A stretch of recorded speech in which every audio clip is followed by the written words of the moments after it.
Carolina Píparo. Carolina, buenas noches. Gracias por venir. Gracias a ustedes por invitarme. Bueno, ella es primer candidata a diputada provincial por el Frente Cambiemos en la 8ª sección electoral. Exactamente. Bueno, Carolina, la primera cuestión, que seguro ya la has explicado, pero nos gustaría que nos cuentes otra vez, digamos, cómo ha sido este tránsito tuyo, digamos, de un lugar en el que, por supuesto, nadie quiere estar y nadie a otro que elegiste vos y que, bueno, por convicción, por necesidad, ¿por qué y para qué? Bueno, el tránsito obviamente, como ustedes saben, fue de a poco. No es que salí del hospital a luchar. Primero me recompuse yo misma, físicamente, bueno, psicológicamente muy de a poco, y recompuse mi vida, mi familia, y bueno, una vez pasado el juicio sentí esta necesidad que tienen muchas víctimas de reunirse con víctimas y de repente verme como una víctima afortunada, lo cual al principio me parecía terrible, pero era muy real. ¿Por qué víctima afortunada? Ahí está, ¿por qué afortunada? Porque estabas viva. No porque estaba viva, sino porque empiezo a conocer otras víctimas con exactamente el mismo dolor, pero muchísimo menos acompañamiento por parte del Estado. O sea, cuando hay un caso mediático, el Poder Ejecutivo está en el hospital entero, a disposición. El dolor no es menor, pero bueno, uno siente que han entendido que tu vida está partida al medio y que vas a necesitar algunas herramientas para seguir, y encontrarme con otras víctimas que no habían tenido ningún tipo de apoyo. Yo la realidad es que nunca pisé la fiscalía, nunca, bueno, más que a declarar, ¿no? Pero nunca fui a rogar justicia a la fiscalía, nunca fui a la comisaría, y la realidad es que sí, que la víctima hace toda una carrera de derecho por no poder acceder a un abogado, y esto me pareció terriblemente injusto, y bueno, fue ahí donde me empecé a involucrar, cuando muchas víctimas me decían qué suerte, y yo pensaba, esta gente está mal para Carolina, te hago una pregunta que tiene que ver con lo que en el imaginario social existe cada vez que hay alguna participación de alguna víctima de un hecho de inseguridad. Tu caso fue tremendo, le tocó el corazón a todo el mundo. Habrás escuchado por ahí que siempre hay un precepto en el sentido de decir: las víctimas de la inseguridad no pueden proyectar políticas públicas porque lo hacen desde un profundo dolor, y en algún punto, que no se malinterprete lo que te voy a decir, con un resentimiento lógico por el dolor que te tocó atravesar. ¿Cómo explicás que es la relación que vos tenés con la política en materia de seguridad que habría que aplicar? Mira, la realidad es que siempre lo considero un precepto bastante cobarde como para callarnos a muchas víctimas, porque yo me relaciono con muchas víctimas, muchas involucradas en cuestiones políticas, muchas que nada que ver, y la realidad es que en lo general lo que escuchás de la víctima es que pelea para que a otro no le pase lo mismo. Esta cuestión de que la víctima pelea por mano dura, esta cuestión de Bloomberg que quedó tan difusa y tan confusa, la realidad es que peleamos por una justicia justa.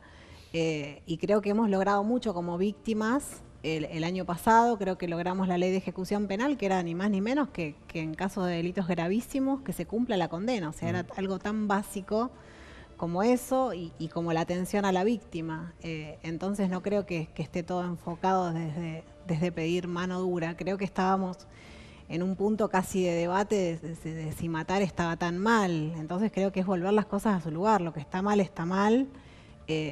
Y hay penas que obviamente no se pueden, no son a debate. O sea, no puede debatir si uno puede cumplir una pena o no porque mató. Uno mató y tiene que cumplir una pena. Otro tema es trabajar de manera diferente en las cárceles, que me parece muy necesario, porque obviamente todos van a salir de la cárcel, y mientras no hagamos nada diferente. ¿Tuviste experiencias en cárceles? ¿Visitaste cárceles? Sí, visito cárceles. Sí.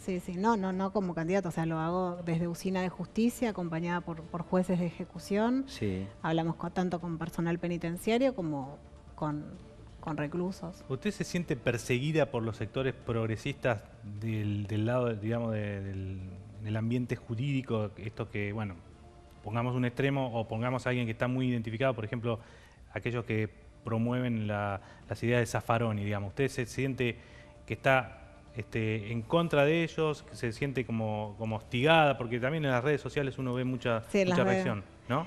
No, no perseguida. O sea, yo siento que ellos batallan, o sea, siento la incoherencia, ¿no? Porque ellos tanto batallan contra los estigmas. Y a mí realmente me han puesto un estigma sin escucharme. O sea, me ven a mí y piensan que no sé qué voy a pedir. La realidad es que en mi cabeza no está la banda que me hizo esto. En mi cabeza está que a la gente no le pase lo mismo. ¿Y qué va a pedir? ¿Qué es lo que pretende? En la legislatura, y primero que se adapte la ley de ejecución penal, que se cumplan las penas. Me gustaría una ley de menores, no de menores penales, una ley de menores, una justicia de menores diferenciada, que recaiga en un juzgado específico de menores. Pero está el régimen penal juvenil en la provincia de Buenos Aires, está medio rengo, nada más. No, yo no hablo del régimen penal, ¿eh? A ver. Hablo de los menores en riesgo. Sí. Los menores en riesgo, que es un tema que nos cuesta mucho abordar. O sea, el menor en riesgo, que en situaciones vulnerables, cuesta mucho que la justicia tome la determinación de separarlo de contexto, de mandarlo a un hogar de niños. Yo hablo de medidas de abrigo. Cuando son más problemas chiquitos, sociales, más que nada. De problemas sociales. Me parece que ahí está gran parte de lo que hay que abordar.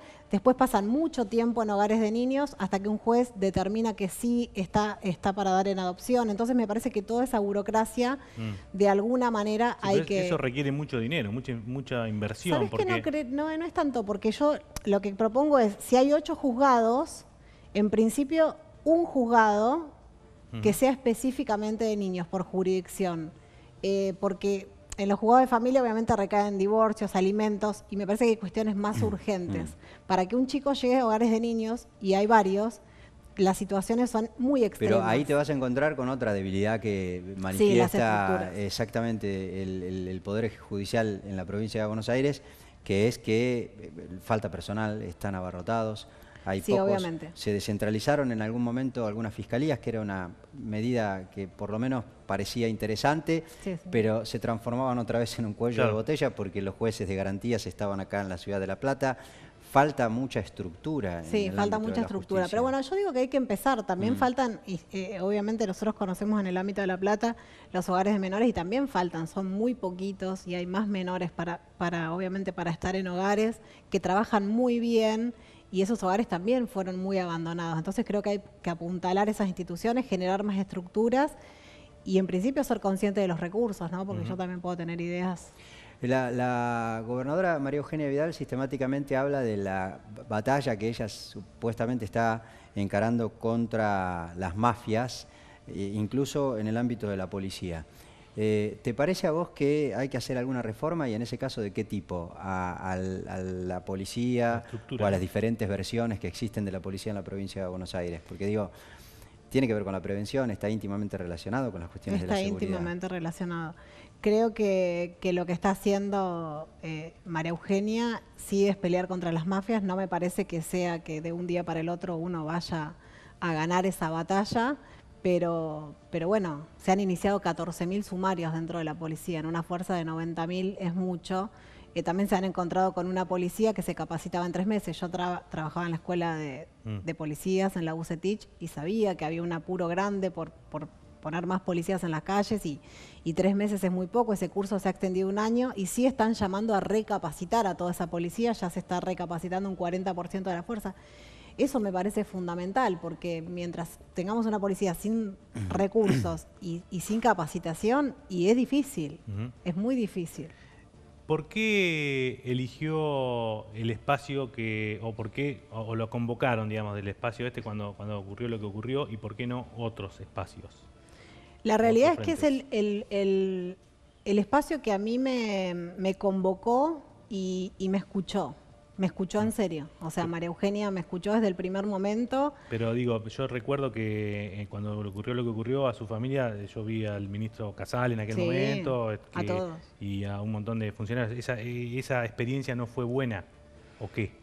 La realidad es que, como les dije al principio, esa experiencia fue diferencial por ser una víctima mediática, lo cual es sumamente injusto, sumamente vergonzoso. O sea, es una vergüenza para el Poder Ejecutivo. Digamos que lo usaron a ustedes, poco menos que lo usaron. No, yo no me siento usada. Yo me siento que ellos tuvieron que salir sí o sí porque estaba la tele, pasaba constantemente. O sea, lo que pasa es que el caso fue tan alevoso, alevoso en términos de dispararle a una embarazada de 9 meses, porque para cualquiera que se muere un hijo es exactamente lo mismo. Esto era como alevoso la acción de, bueno, ya haberle dado el dinero. Sí. Entonces, obviamente salió un gobernador, un poder ejecutivo provincial que se tuvo que hacer cargo, o sea, era un mes en vivo en televisión el caso, Isidro sobrevivió una semana, yo estuve un mes en terapia intensiva, un gobierno nacional que siguió diciendo que era una sensación. O sea, eso claramente a usted, sí, digamos, que la alejó de, por ejemplo, haber acercado a ese sector de la política provincial y nacional. Sí, a mí me alejó Pero, que el ¿y gobernador... qué te hace pensar o cuál es la diferencia como para que, porque alguien te podrá decir también, bueno, el oficialismo de ahora, que era oposición entonces, puede que también se haya acercado a la figura de Carolina Píparo por lo que ella significaba? La realidad es que pasó mucho tiempo para que ellos me convocan en el 2014 y me convocan realmente para saber qué es lo que me parecía a mí como víctima y para que yo plantee cómo pueda ser la voz de otras víctimas que no tuvieron lo mismo. Nunca me sentí presionada, o sea, yo no tengo que ser fanática de nada en este espacio, yo puedo debatir, todos podemos pensar diferente y María Eugenia me dijo, este puede ser tu lugar o no. Esto fue un proceso de 3 años, no es que yo de un día para el otro aparezco. Y yo sí fui encontrando mi lugar, sí fui teniendo obviamente acuerdos, diferencias, pero es un espacio ampliamente democrático. Nosotros vamos a debatir como víctimas. Yo el año pasado fui a debatir muchas veces al Ministerio de Justicia y la realidad es que se escuchan todas las voces. Y eso me parece muy importante, que podamos debatir, que podamos escucharnos. A veces es difícil escucharse y creo que es un ejercicio que tenemos que aprender a convivir con ideas diferentes y llegar a puntos medios. Esto creo que se va a ir logrando. ¿Qué escuchás cuando salís a caminar por los barrios? Y acá automáticamente mucho te debe, por supuesto por obvias razones, te debe vincular con las cuestiones de seguridad y demás. Pero imagino que debe haber otro tipo de demanda, sobre todo para los candidatos que representan al oficialismo. Sí, acá en La Plata, obviamente, bueno, en principio la gente es muy cariñosa porque siente que de alguna manera me conoce, que rezó, me expresa eso. Obviamente en lo económico dicen que sí, que está difícil, pero bueno, yo noto que la gente en general está muy preocupada por la inseguridad acá en La Plata. O sea, que va primero a ese tema, a la inseguridad, a vivir con miedo, a no vivir en paz. Muchos comerciantes nos plantean esto, bueno, que la gente como que ya empieza a hacer las compras más temprano y ya no saben si cerrar temprano porque realmente no hay movimiento. Debe ser un poco complicado porque si la gente está muy preocupada por la cuestión de la seguridad, inevitablemente, más allá de preguntártelo, por lógica, traslación, te va a ser responsable el oficialismo, digo. Así como reclama que le solucionen, ¿a quién, si no, el oficialismo le van a reclamar que arreglen las cuestiones de seguridad?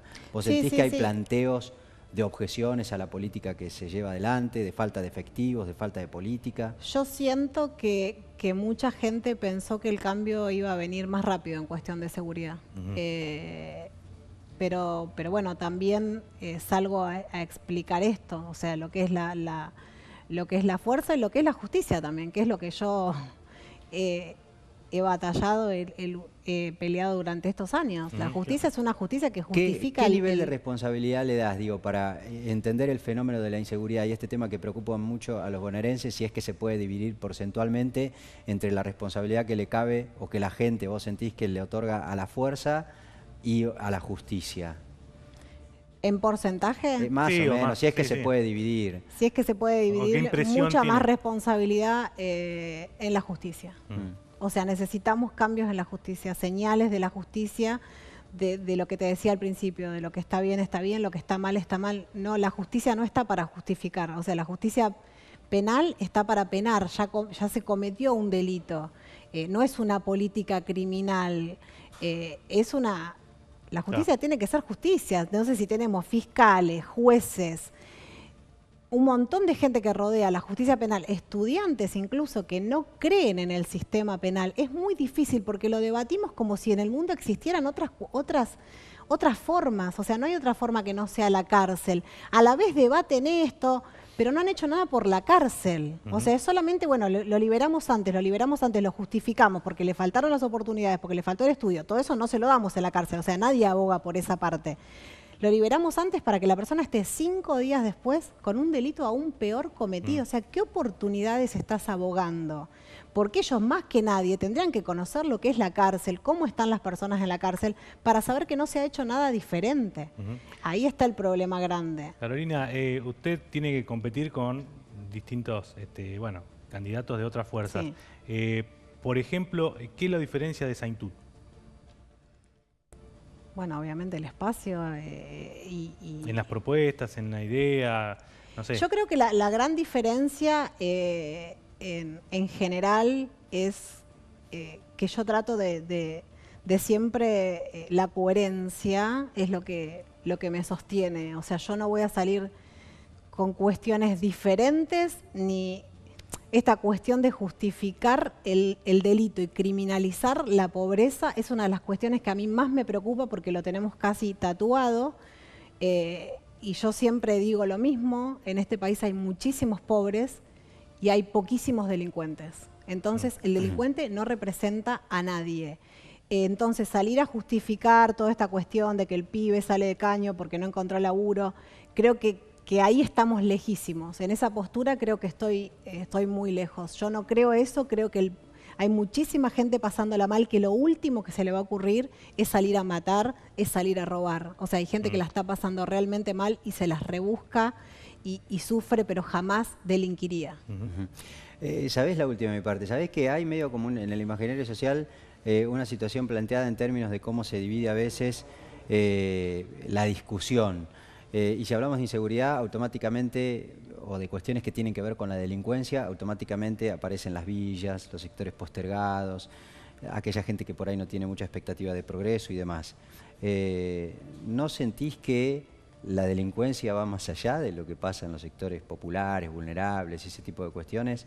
Y que esas situaciones, a veces hemos visto operativos en countries, donde entre otras cosas, por ejemplo, venden drogas y todo ese tipo de cuestiones, y no los referentes nada. en materia de seguridad por ahí no se ocupan de esas cuestiones. Sí, creo que obviamente acá hay una cuestión de que yo cuando escucho la cárcel está llena de pobres.